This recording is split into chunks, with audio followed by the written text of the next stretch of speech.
6 petites minutes. Pas une de plus, pas une de moins.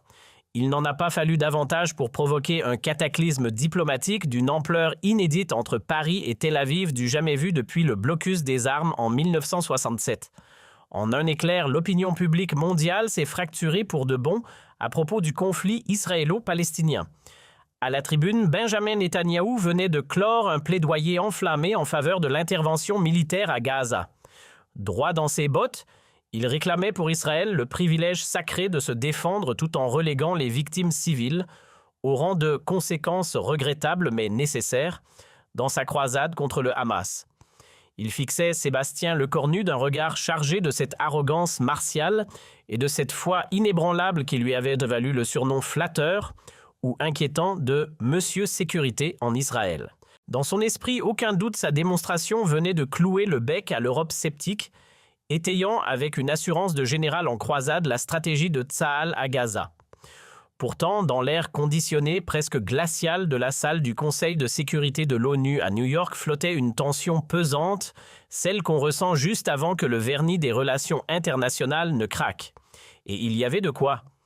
Les statistiques, elles tombaient comme des bombes sur la table des débats, 41 000 Palestiniens morts, dont 16 000 enfants, 11 000 femmes, des chiffres qui n'étaient plus des données, mais des cris. Des hôpitaux pulvérisés, des écoles devenues des tombes collectives, des camps de réfugiés littéralement effacés de la carte. Une avalanche d'images insoutenables diffusées en boucle sur tous les écrans de la planète interrogeait cruellement jusqu'où peut aller une réponse qu'on prétend défensive sans devenir punitive. Un détail aurait pourtant dû alerter Netanyahou un infime signal glacial comme l'acier, ce regard figé, presque clinique que Lecornu lui lançait. Fini les sourires gênés, les silences diplomatiques, typiques des capitales européennes quand il s'agit d'Israël. À la place, une résolution tranchante, froide, comme si Paris avait cessé de faire semblant.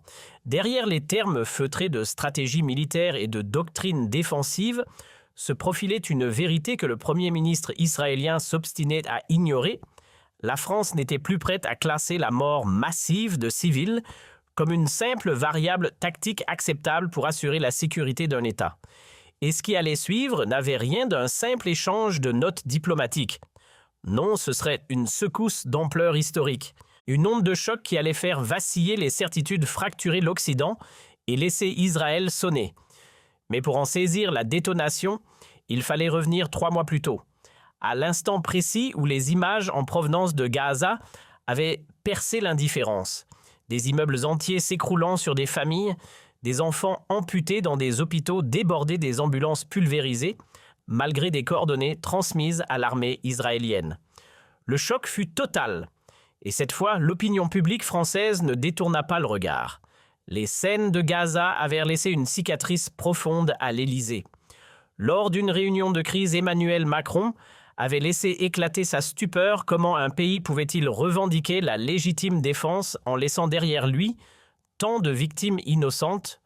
Pour lui, l'écart entre les attaques terroristes et la riposte israélienne sautait aux yeux, presque obscène. Ce malaise présidentiel allait déclencher un véritable aggiornamento. La France devait revoir de fond en comble sa ligne politique au Moyen-Orient. Et Lecornu, lui, n'avait pas l'intention de répéter la prudence frileuse de ceux qui l'avaient précédé, toujours terrorisés à l'idée d'être accusés d'antisémitisme dès qu'ils abordaient Israël. Il fit un choix audacieux, presque inédit, porter une critique frontale, documentée et méthodique de la stratégie militaire israélienne en s'appuyant strictement sur les principes du droit humanitaire international. À l'abri des regards loin des micros et des caméras, une cellule ultra-confidentielle prit forme au Quai d'Orsay. Sa mission, rassembler les esprits les plus affûtés de la diplomatie française pour une tâche explosive, construire un dossier juridiquement inattaquable contre les actions israéliennes à Gaza. Parmi ces cerveaux d'élite, 3 noms faisaient figure d'autorité: Denis Beauchard, vétéran incontournable du jeu diplomatique au Moyen-Orient, Bertrand Bady, stratège géopolitique de renom à Sciences Po, et Marie-Françoise Bechtel, redoutable juriste aux nerfs d'acier. Ensemble, ils assemblèrent pièce par pièce un document accablant recensant des violations graves et répétées du droit humanitaire. Lors d'un huis clos à Matignon, Marie-Françoise Bechtel prit la parole d'une voix calme mais tranchante, Monsieur le Premier ministre, nous avons recensé pas moins de 47 frappes visant directement des infrastructures civiles protégées par les conventions de Genève hôpitaux, écoles réseau d'eau potable. Ce n'est pas du hasard, c'est une méthode. Ce constat glacial ne fit que cimenter la stratégie de Lecornu. Ce débat ne se jouerait pas sur l'échiquier des alliances, mais devant le tribunal impitoyable du droit international. Quand un pays franchit la ligne rouge du droit humanitaire, on ne peut plus détourner les yeux, il faut le dire net et sans détour. Voilà ce que Lecornu asséna à ses conseillers, le ton sec, le regard droit. Mais ce qui allait faire bouillir Paris, c'était encore autre chose, la présence sur le sol de Gaza d'armes françaises. Pas des rumeurs, pas des suppositions. Une enquête confidentielle de la Direction générale de l'armement venait de confirmer que certains systèmes militaires vendus par la France à Israël en toute légalité à l'époque étaient désormais utilisés pour frapper des zones civiles densément peuplées. Un usage clairement interdit par les clauses des contrats signés. Florence Parly, ancienne ministre des Armées, ne cacha pas sa colère quand Lecornu la consulta. « Nos équipements servent à massacrer des civils palestiniens. C'est une trahison morale et une faute grave en droit. Il faut stopper les livraisons immédiatement. » La décision fut actée dans la foulée plusieurs semaines avant le clash à l'ONU. Du côté de Tel Aviv, la nouvelle fit l'effet d'un coup de poing. Rage, indignation, rupture. Furieux, Netanyahou avait décroché son téléphone pour joindre directement Emmanuel Macron. Il dénonçait avec véhémence une décision dangereuse qui, selon lui, revenait à tendre la main au terrorisme. Mais à l'autre bout du fil, Paris n'avait pas flanché d'1 millimètre. La ligne était claire assumée. C'est dans cette atmosphère tendue, proche de la rupture diplomatique, que le chef du gouvernement israélien exigea la parole au Conseil de sécurité. Officiellement, il s'agissait d'éclaircir certains malentendus avec les partenaires européens. Officieusement, c'était une opération séduction, voire reconquête, retourner l'opinion mondiale, faire passer Israël pour la victime et isoler la France dans son nouveau rôle de trublion pro-palestinien. Pour cela, pas question d'improviser.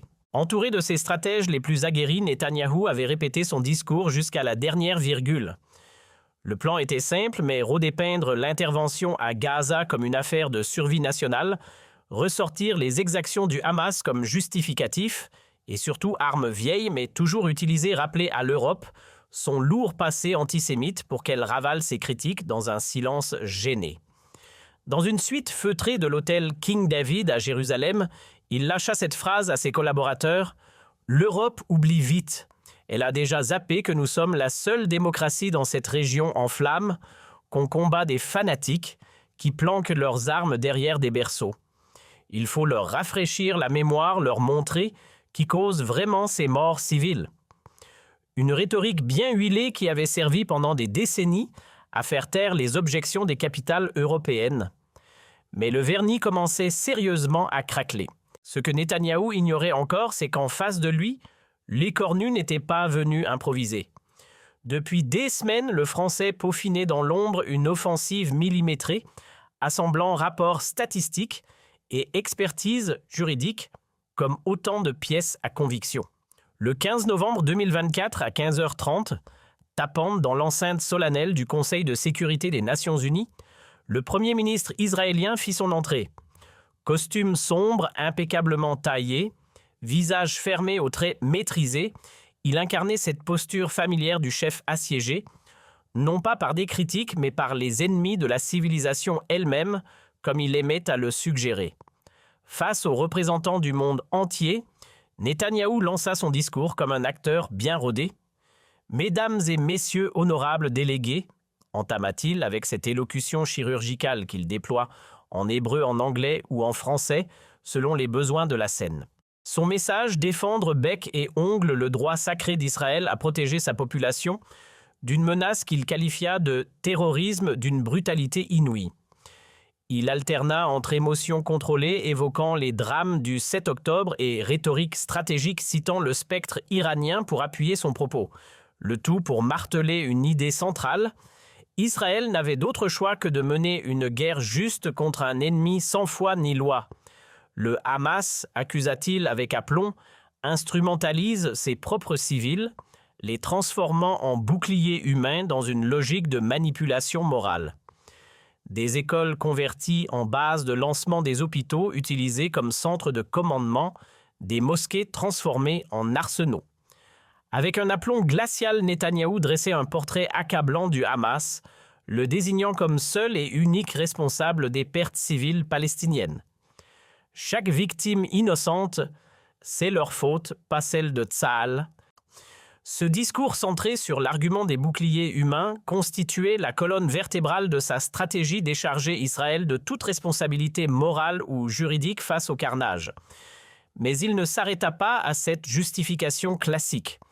Il franchit un cap, celui de l'indécence calculée. Nos adversaires savent parfaitement jouer sur la corde sensible de l'Occident. Ils orchestrent leur propre souffrance, ils scénarisent leur propre mort. Tout est savamment monté pour que le monde pleure et oublie qu'ils abritent des terroristes. Un coup rhétorique d'une audace glaçante destiné à retourner la compassion mondiale contre ses victimes. Et comme si cela ne suffisait pas, il lança sa pique la plus virulente en fixant la délégation française droit dans les yeux. Voilà ce qu'a choisi l'Europe, frapper la victime, pas l'agresseur. En bloquant les ventes d'armes à Israël, vous affaiblissez notre défense et par ricochet, vous donnez des ailes au terrorisme mondial. Un message aussi accusateur que provocateur conçu pour faire exploser la salle. Et c'est exactement ce qui allait se produire. L'attaque frontale contre la France. Rien d'un dérapage, c'était une manœuvre soigneusement préméditée par Netanyahou, pensée pour piquer l'ego républicain et faire sortir Paris de ses gonds. Mais ce qu'il n'avait pas anticipé, c'est que le cornu n'était pas venu en touriste. Il conclut alors son discours par une envolée théâtrale brandissant le spectre de l'histoire. Le temps jugera. Il distinguera ceux qui se sont tenus aux côtés d'Israël dans sa lutte contre la barbarie et ceux qui, entre deux larmes de crocodile, ont préféré se détourner de la vérité du terrain. Israël se défendra avec ou sans ceux qui ont la mémoire courte. Une tirade taillée pour les chaînes d'infos, mais qui ne déclencha qu'un applaudissement modéré, presque gêné. L'Assemblée mondiale, elle n'était pas dupe, elle restait fracturée, tiraillée entre empathie et réel politique. Mais l'atmosphère bascula lorsque le cornu d'un ton posé demanda la parole. Tous les yeux convergèrent, il se leva droit comme un pilier de la République, marcha calmement vers la tribune, le regard fixé sur Netanyahou sans détour. Et ce qu'il s'apprêtait à dire allait résonner bien au-delà des murs de l'ONU. « Non, monsieur Netanyahou !» La voix était calme, posée, mais chaque mot claquait comme une lame bien affûtée. Le cornu ne prit même pas la peine de ménager son adversaire. « Merci pour ce magnifique exemple de ce qu'est devenu la rhétorique israélienne, un cocktail toxique où la posture victimaire se mêle au déni pur et simple. » L'attaque était frontale, chirurgicale. Netanyahou, pris de court par cette froideur offensive, bien loin des prudences habituelles de l'Europe, se redressa visiblement déstabilisé. Mais le cornu ne comptait pas s'arrêter là. Il ouvrit calmement sa serviette, sortit un dossier épais et planta son regard dans celui de son interlocuteur. « Puisque vous invoquez la légitime défense, permettez-moi de vous rafraîchir la mémoire avec quelques chiffres que vous semblez soigneusement éviter. 41 000 Palestiniens tués, 16 000 enfants parmi eux. Le 7 octobre, 1200 Israéliens ont perdu la vie, ce qui nous donne un ratio 34 morts palestiniens pour chaque Israélien. Dites-moi, dans quelle équation cela entre-t-il encore dans le cadre d'une réponse proportionnée ? » La salle tomba dans un silence glacial. Les chiffres faisaient plus de bruit que tous les discours. Netanyahou tenta une riposte. « Vous ne pouvez pas comparer Monsieur le Premier ministre. » Mais le cornu le coupa net sans hausser le ton. « Je le peux. Et surtout, je le dois. Car c'est exactement ça, Monsieur Netanyahou, l'essence même du droit humanitaire international comparé, évalué, jugé. » Le cornu poursuivit son offensive implacable et glaciale. « Parlons de ces fameux boucliers humains que vous brandissez à chaque micro, » lança-t-il. L'ONU a examiné en détail 47 frappes visant des écoles, des hôpitaux, des infrastructures humanitaires. Et devinez quoi ? Dans aucun de ces cas, Israël n'a pu prouver la moindre présence du Hamas au moment des attaques. Zéro. Chaque mot tombait comme un verdict. Les masques se fissuraient. Dans l'Assemblée, on réalisait l'ampleur des vérités étouffées sous des années de communication rodée. Le vernis de la version israélienne était en train de craquer couche par couche. Mais c'est avec la suite que l'écornu allait frapper au cœur même de la propagande. « Revenons à votre accusation la plus indécente », dit-il les mâchoires serrées. « Vous osez insinuer que les Palestiniens orchestrent leur propre douleur, que les larmes sont des effets spéciaux. » Il marqua une pause, puis lança d'une voix plus grave « 16 000 enfants sont morts. Vous entendez morts? Ce ne sont pas des figurants, ce ne sont pas des acteurs.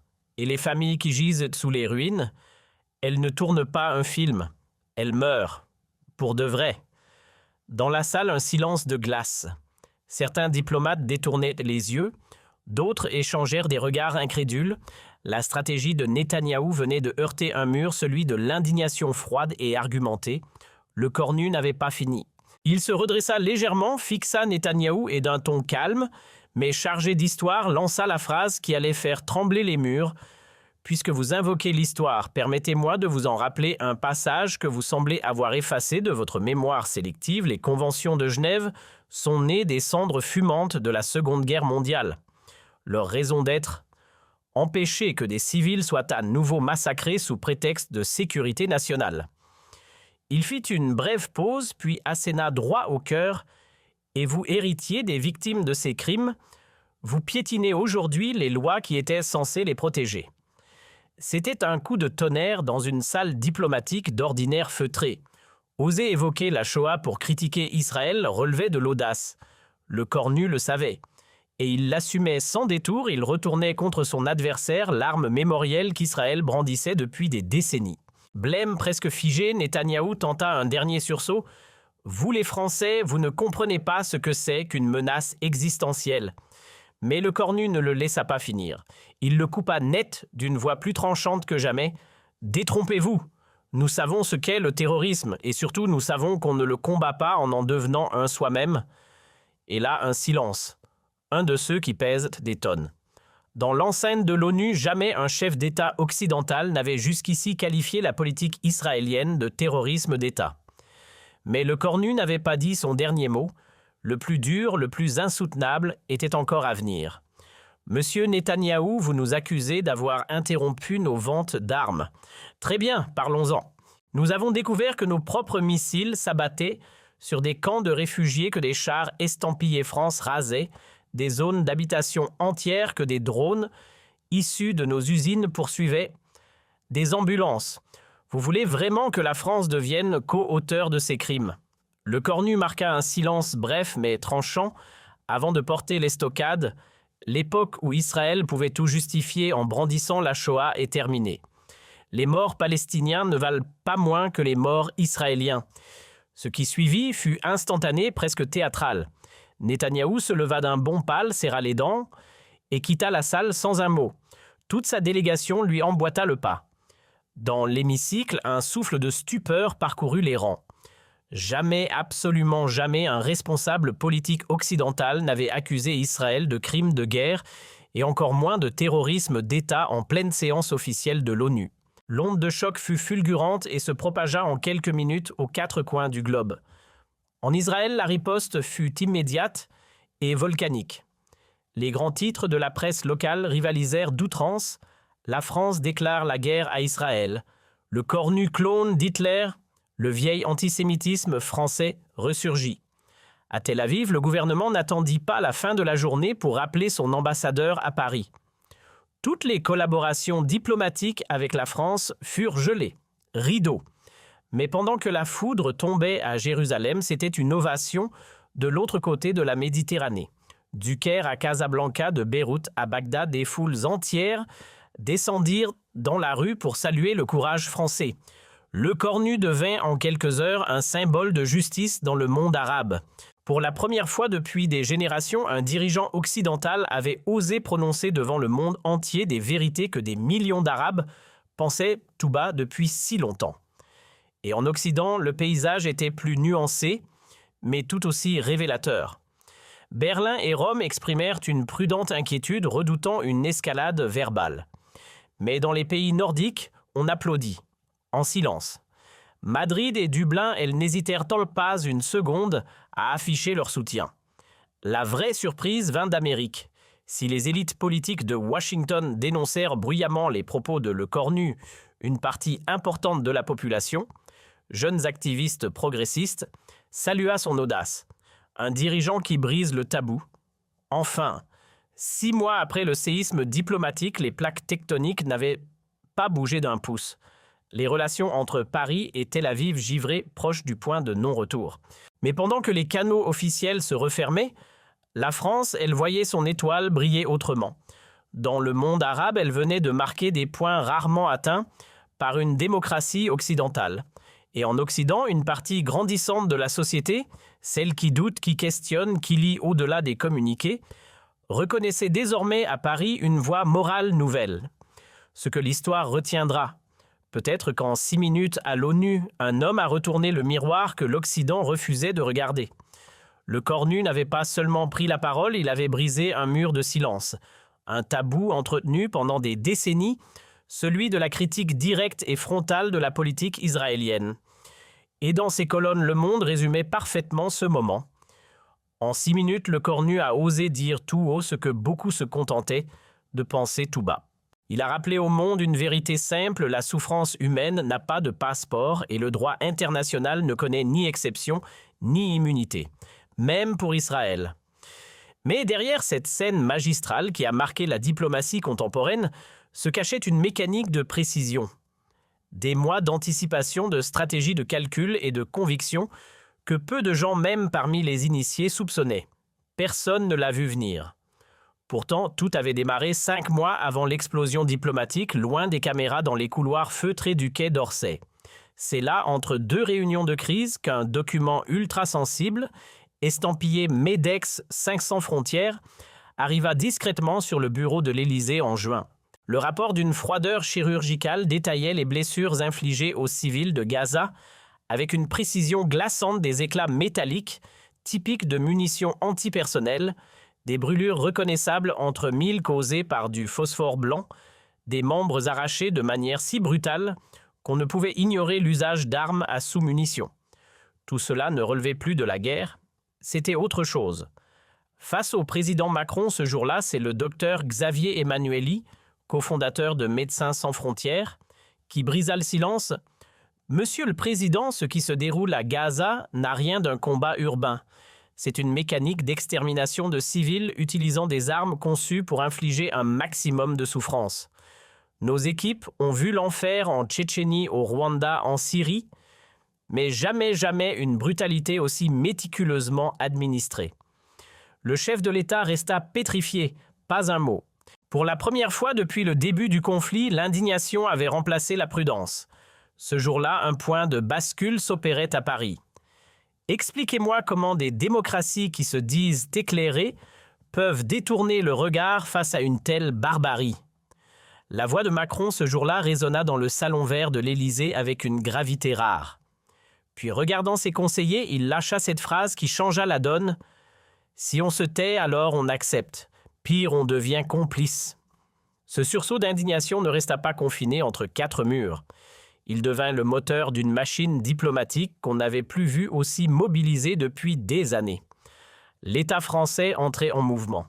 À la manœuvre, Catherine Colonna, chef de la diplomatie française à l'époque, pas de déclaration creuse, pas d'effet d'annonce.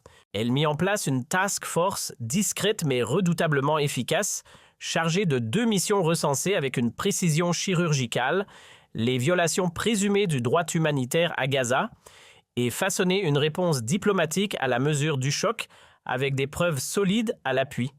L'objectif était clair, que la France ne soit plus spectatrice, mais actrice du droit international. La cellule montée par Paris avait des allures de Dream Team républicaine. Pas des communicants, non. Des experts, des pointures, des profils affûtés comme des scalpels. Denis Béchard, vétéran de la diplomatie et ex-ambassadeur à Damas, rompu au sable mouvant du Moyen-Orient, prenait en main la lecture politique. À ses côtés, Marie-Françoise Bechtel, une sommité du droit international, disséquait les textes avec la rigueur d'un juge à La Haye. Le général Vincent Desportes Stratège aguerri et ancien patron de l'école de guerre, décryptait les tactiques militaires et la mécanique de terrain. Et enfin, Leïla Dakhlet, historienne brillante du CNRS spécialiste des sociétés arabes, traçait le fil rouge géopolitique de ce conflit complexe. Ensemble, ils formaient une machine intellectuelle redoutable taillée pour faire trembler les certitudes. C'est dans une salle austère de Matignon, au cours de la toute première réunion, que la vérité fut posée sans détour. Marie-Françoise Bechtel, voix calme, mais tranchante, prit la parole face au Premier ministre. « Monsieur le Premier ministre, il ne s'agit pas d'interprétation. Il s'agit de droit pur. Les bombardements ciblés sur des écoles, des hôpitaux, des infrastructures essentielles et des lieux de culte, ce sont des violations nettes documentées du droit humanitaire. » On parle ici de l'article 8 du Statut de Rome de la 4e Convention de Genève des protocoles additionnels. Tout y est, noir sur blanc. Ce jour-là, le débat ne portait plus sur la diplomatie. Il s'agissait de justice. Ce n'était pas un simple rapport, c'était un réquisitoire. Un pavé de 800 pages compilé ligne par ligne, fait par une équipe d'élite à la précision quasi chirurgicale. Ils avaient passé au crible chaque document des grandes institutions internationales, confronté les récits de terrain des ONG humanitaires, superposé les images satellites du CNES à des relevés d'impact au sol. Rien n'avait été laissé au hasard. Pas une frappe, pas une date, pas un cratère. Ce travail d'orfèvre n'était pas un simple exercice académique, c'était une démonstration implacable. Et il allait faire trembler plus d'un cabinet diplomatique. Mais parmi toutes les preuves compilées, une scène glaça même les plus endurcis, le bombardement de l'hôpital Al-Shifa. Les experts français, en recoupant les signaux GPS, les vidéos de soignants et les données thermiques, avaient reconstitué l'attaque seconde par seconde. Résultat. Le missile avait frappé en pleine opération chirurgicale sur des enfants, tuant 23 petits patients et 11 membres du personnel médical. Pas d'erreur, pas de hasard. Ce que nous avons là, déclara sobrement le juriste principal, c'est un crime de guerre dans sa définition la plus stricte. Et aucune stratégie, aucun argument sécuritaire ne peut justifier ce carnage. Mais le coup de massue n'était pas seulement humanitaire. Il était aussi industriel. Les enquêteurs français avaient levé un lièvre que beaucoup espéraient ne jamais voir bondir. Les armes utilisées dans certains bombardements venaient d'Europe. Pire encore, de France. Les noms tombaient comme des bombes. Thales MBDA, 2 fleurons de l'industrie militaire, avaient fourni en toute légalité des systèmes d'armement à Israël. Mais ces missiles et bombes de précision n'avaient pas fini sur des cibles militaires. Ils s'étaient écrasés sur des immeubles, des écoles, des cliniques. Florence Parly, ex-ministre des Armées, consultée en urgence, avait explosé. Des enfants palestiniens meurent sous les éclats de nos missiles Mika et de nos bombes AASM. C'est une trahison des principes même de notre politique de défense. On détourne des technologies de haute précision pour commettre l'indicible. On doit couper net cette coopération militaire et immédiatement. C'est à partir de là que la décision a été actée. En septembre 2023, Paris ferma les vannes, plus aucune livraison d'armes françaises vers Israël. Du côté de Tel Aviv, c'était l'explosion verbale. Netanyahou, furieux, publia un communiqué assassin. La France soutient les terroristes au lieu des démocraties.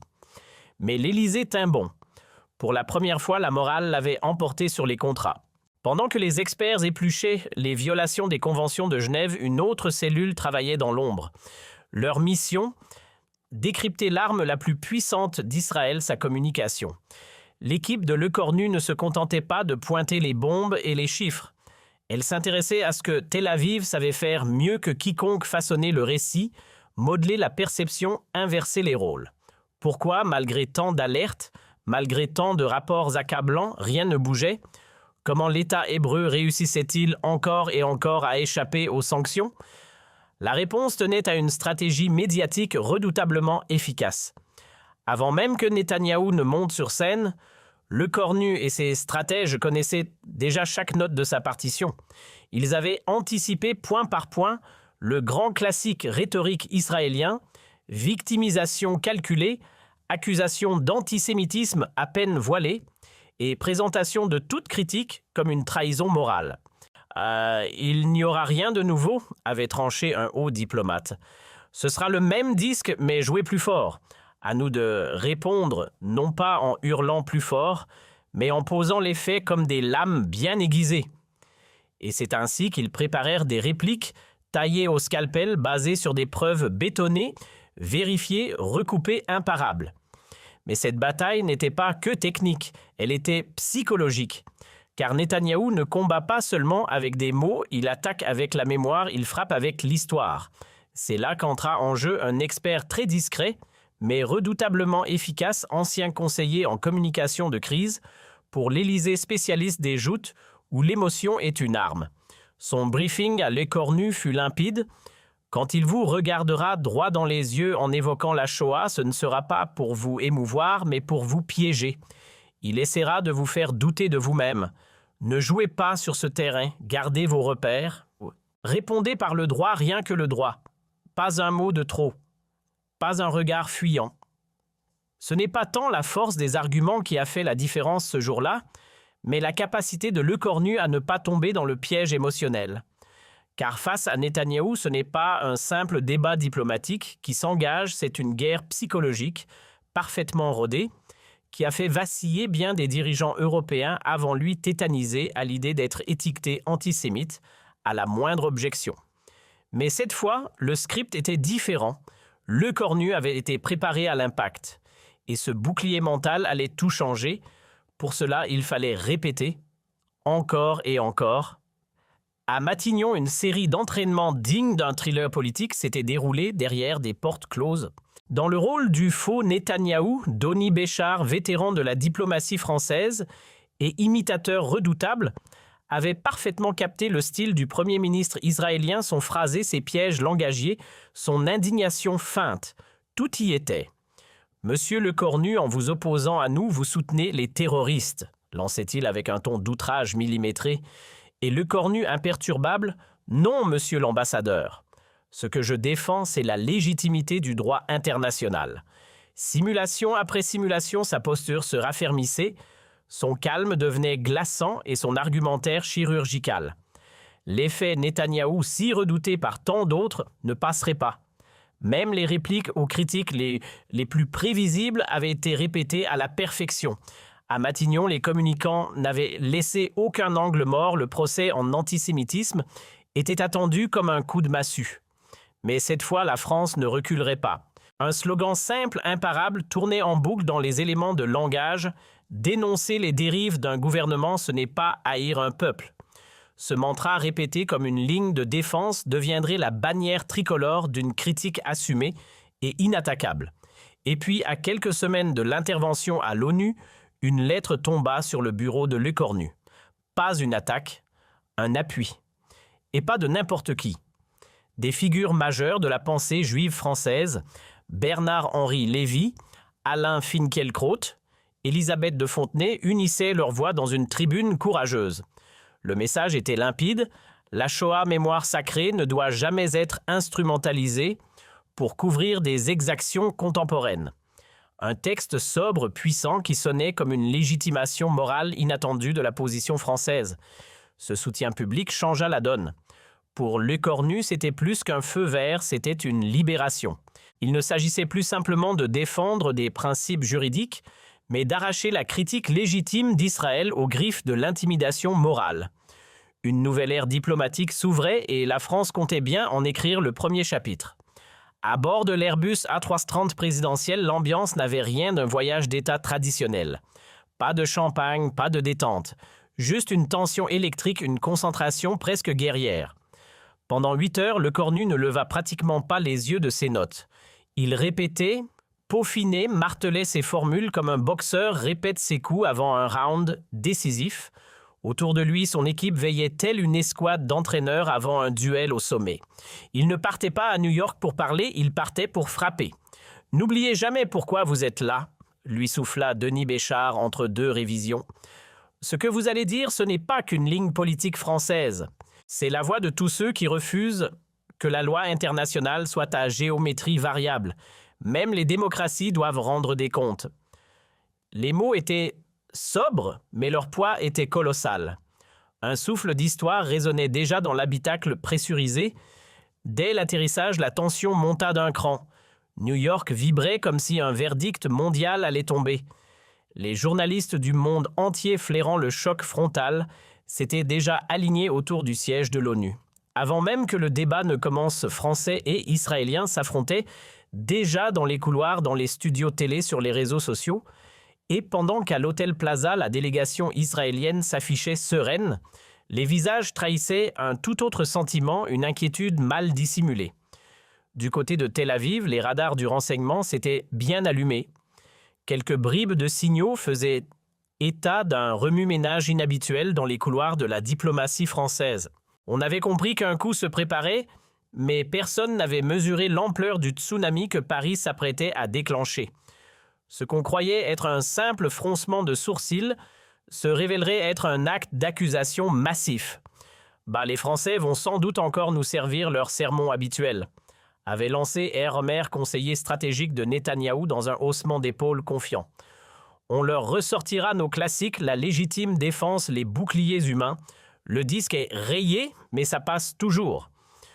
Confortablement installée dans ses automatismes, la diplomatie israélienne n'avait pas vu venir le crochet du gauche. Et cette fois, sous-estimer la France allait coûter bien plus qu'un simple désaccord. La veille du duel oratoire à l'ONU, un courrier inattendu atterrit entre les mains de Le Cornu. Il venait d'Antonio Guterres en personne, Monsieur le Premier ministre. Depuis trop longtemps, cette maison attend que quelqu'un ait le cran de dire à voix haute ce que tant ici murmurent à voix basse. Il est temps de rappeler une vérité élémentaire. Le droit international n'est pas une affaire de drapeau. Le ton était posé, mais le message était clair, Le Cornu ne serait pas seul. Même s'il n'avait pas été clamé sur tous les toits, le message venu de l'ONU avait fait mouche. Dans l'esprit de Le Cornu, ce n'était plus seulement la voix de la France qu'il s'apprêtait à faire entendre, c'était celle plus vaste et plus grave d'une humanité outrée d'un droit piétiné trop longtemps, sous prétexte de géopolitique.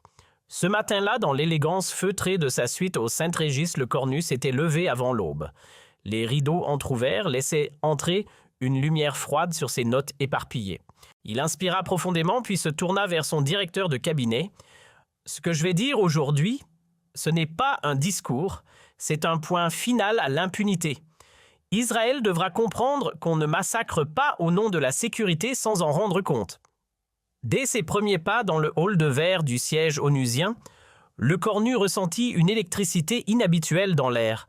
Les caméras étaient braquées, les micros tendus, les murmures nerveux fusaient dans toutes les langues.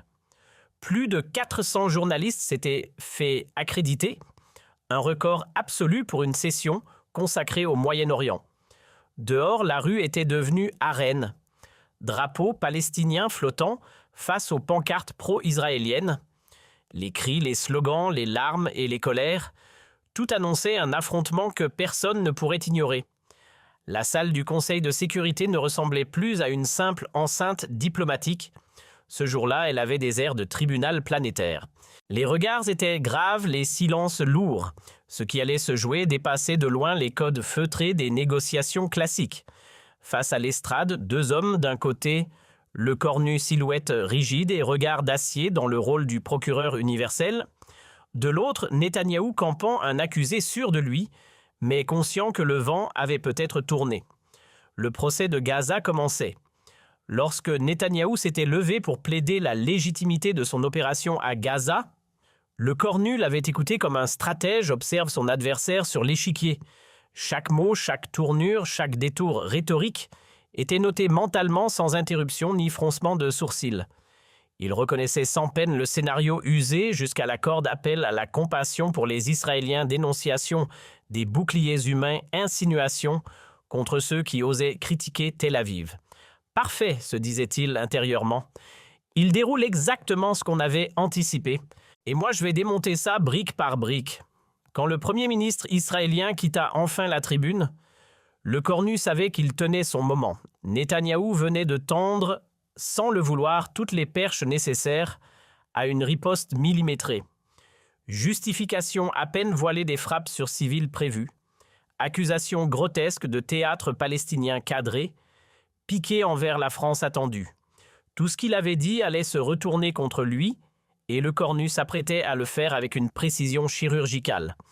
Et là, dans un silence électrique, le cornu entra en scène comme un chirurgien entre en salle d'opération. Chaque mot était une incision, chaque donnée un scalpel. Il ne plaidait pas, il disséquait. Point par point, il éviscérait les lignes de défense israéliennes, laissant la salle médusée. Ce n'était plus un discours, c'était une démonstration stratégique de haute précision taillée pour l'histoire. Mais ce que la majorité des diplomates présents n'avaient pas perçu, c'était le plan méticuleux caché derrière chaque phrase.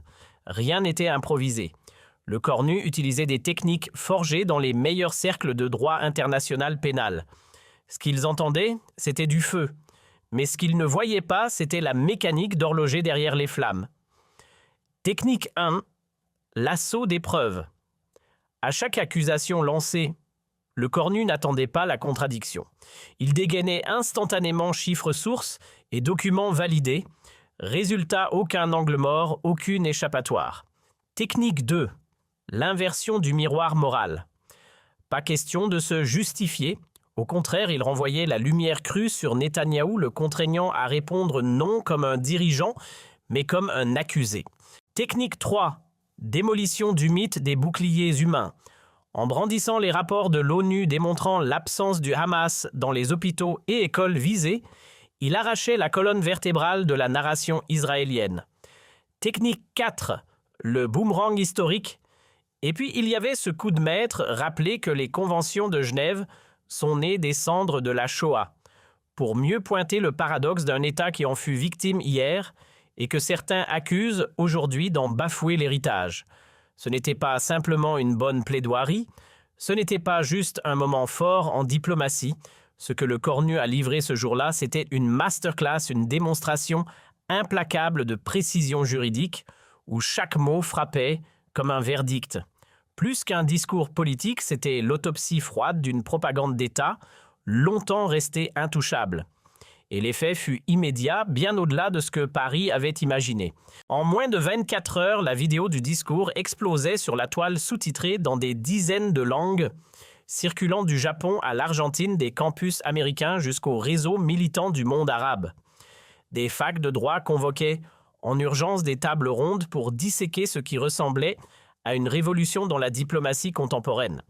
À Harvard, le professeur Noah Feldman n'y alla pas par 4 chemins. Ce que le cornu vient de faire en 6 minutes, aucun diplomate occidental n'avait osé le tenter en 60 ans, briser la loi du silence autour d'Israël. À Oxford, la juriste Christine Bell enfonça le clou. Un moment charnière.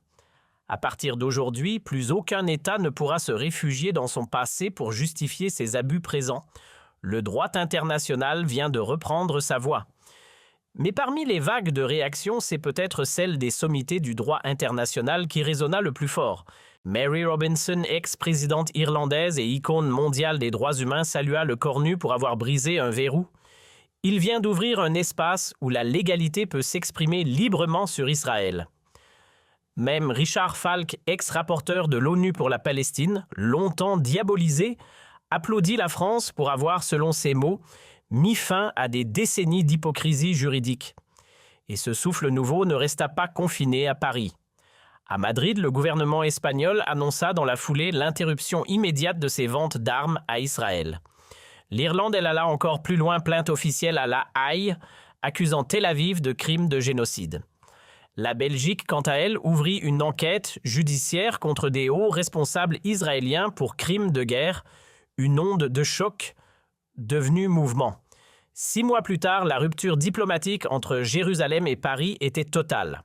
Mais ce froid diplomatique avait un prix inverse. La France devenait la nouvelle voie morale dans le monde arabe, acclamée par une jeunesse occidentale de plus en plus sensible aux injustices.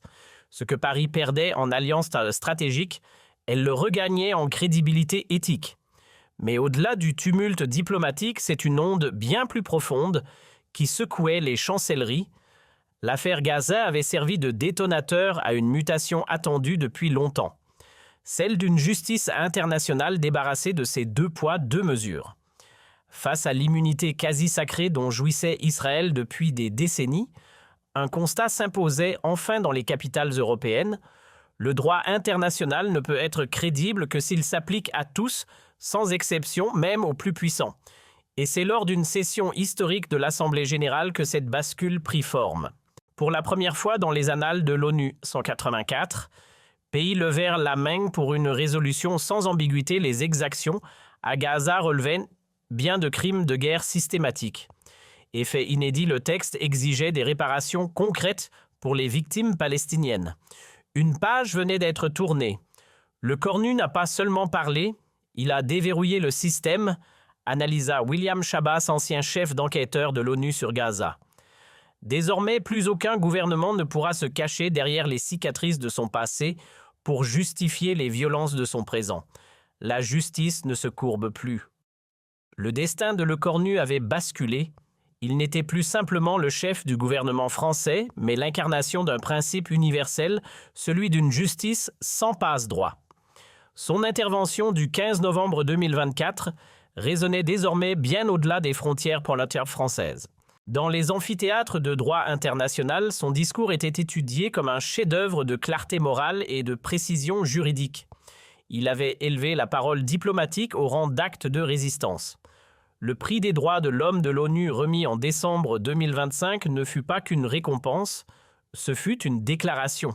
Le jury souligna que l'engagement de Le Cornu face à l'indifférence et aux crimes couverts par la realpolitik honorait la conscience humaine tout entière et plantait une graine d'espoir pour les générations à venir. L'histoire n'oubliera pas ce moment suspendu. Ce jour où, dans le cœur même de l'ONU, un homme sans armée mais armé du droit réussit là où tant d'autres avaient renoncé, infligé une défaite éthique monumentale à un État habitué à l'impunité. Cette victoire-là, celle du droit sur la violence, ouvrait enfin la porte à un monde où la loi ne plie plus devant la force, où l'équité ne se négocie plus.